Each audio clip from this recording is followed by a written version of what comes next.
Hello, नमस्ते। कैसे आप सब। आज की हमारी कहानी है आंखों देखी। शुरू करने से पहले please do subscribe my channel. चलिए दोस्तों, कहानी शुरू करते हैं। संध्या आज अपने मायके जा रही थी। उसे मायके गए हुए 6-7 महीने हो चुके हैं, क्योंकि 7 महीने पहले उसकी माँ रुक्मणी जी का देहांत हुआ था और तब से उसे मायके जाने का नाम सुनकर ही घबराहट होने लगती है। संध्या को लगता जैसे घर में जाते ही पहले माँ बाहर ही उसकी राह देखते मिल जाती थी, अब नहीं मिलेगी। वो रात में सोएगी किसके पास। बस यही सब सोचकर वो मायके गई ही नहीं। और सच भी है, लड़कियों के लिए मायका माँ से ही होता है। इसीलिए संध्या रुक्मणी जी के बाद मायके गई नहीं। उसके मायके में उसके पिताजी महेश जी और भाई भाभी साहिल और पूजा के साथ उनके 2 बच्चे भी हैं, दीपाली और दीपक। वो फ़ोन पर ही अपने पिता का हालचाल पूछ लेती थी, पर कुछ दिनों से उसकी अपने पिता को देखने की इच्छा हो रही थी, तो आज वो हिम्मत करके मायके के लिए निकल गई। 3 घंटे का सफ़र तय करके संध्या अपने मायके पहुंची। वो सबको सरप्राइज़ देना चाहती थी, तो उसने बिना आवाज़ के दरवाज़ा खोला और चुपचाप घर के अंदर आ गई। अंदर आते ही उसने देखा उसका भाई और भाभी दोनों बैठकर बातें कर रहे थे। बच्चे टीवी देख रहे थे। तभी किचन से कोई निकल कर आया और बोला, गर्मा गर्म खाना तैयार है।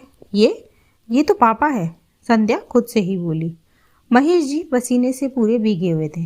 उनको देखकर संध्या खुद हैरान रह गई और उसकी आंखों में आंसू आ गए, क्योंकि संध्या के पिताजी स्वभाव से बिल्कुल गंभीर थे। उनकी आवाज़ सुनकर पूरे घर में सन्नाटा छा जाता था। और किचन का काम, संध्या ने कभी अपने पिताजी को किचन का काम करते नहीं देखा। उसे अपने भाई पर गुस्सा आ रहा था। फिर संध्या जोर से चीखी, वाह साहिल वाह, मम्मी के जाते ही तुम इतना बदल गए कि पापा से खाना बनवा रहे हो। अरे भाभी का समझ आता है, पर तुम तो, पापा तुम्हारे लिए बोझ बन गए थे तो मुझे बोल देते, मैं ले जाती अपने पापा को। कम से कम ये दिन तो ना देखना पड़ता आज। संध्या एक सांस में सारी बात कह गई। साहिल बोलता रहा, दीदी मेरी बात तो सुनो, पर संध्या ने उसकी नहीं सुनी। फिर ज़मीन पर बैठकर जोर जोर से रोने लगी। तब तक पूजा किचन से पानी लेकर आई। पूजा ने पहले उसे पानी पिलाया। फिर साहिल संध्या के पास बैठकर बोला, दीदी मैं कब से आपसे कह रहा हूँ मेरी बात सुनने को, पर आप है कि सुन ही नहीं रही। दीदी जितना प्यार आप पापा से करते हो ना, मैं भी उतना ही करता हूँ पापा से।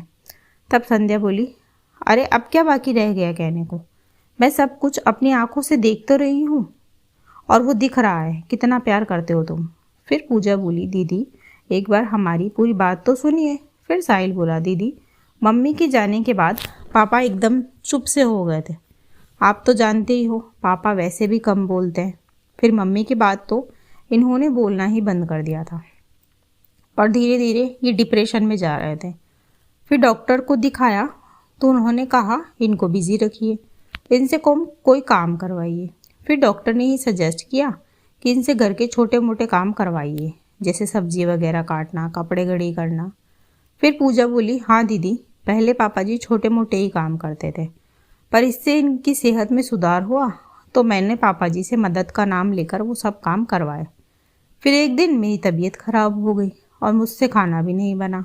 मैंने तो सोचा खाना ऑर्डर कर देती हूँ, पर पापा जी बोले कि पूजा तुम बताती जाओ, मैं खिचड़ी बना लेता हूँ। और फिर पापा जी ने खिचड़ी बनाई, और जब मैंने खिचड़ी चखी तो मैंने पापा जी से कह दिया कि पापा जी खिचड़ी बहुत ही स्वाद बनी है। बस तब से ही पापा जी को नई नई चीज़ें बनाने और खिलाने का शौक़ लगा, तो आजकल फ़ोन से देखकर कुछ ना कुछ बनाते रहते हैं।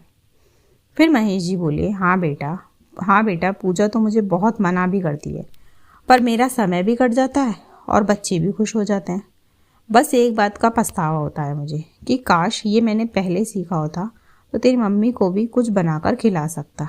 पर कोई बात नहीं, तुम्हारी मम्मी जहाँ भी होगी हमें देखकर खुश हो रही होगी। चल बैठ बेटा, तू भी खाना खा ले, तेरे पापा के हाथ का खाना। बोलकर महेश जी ने संध्या की तरफ खाने की प्लेट बढ़ा दी।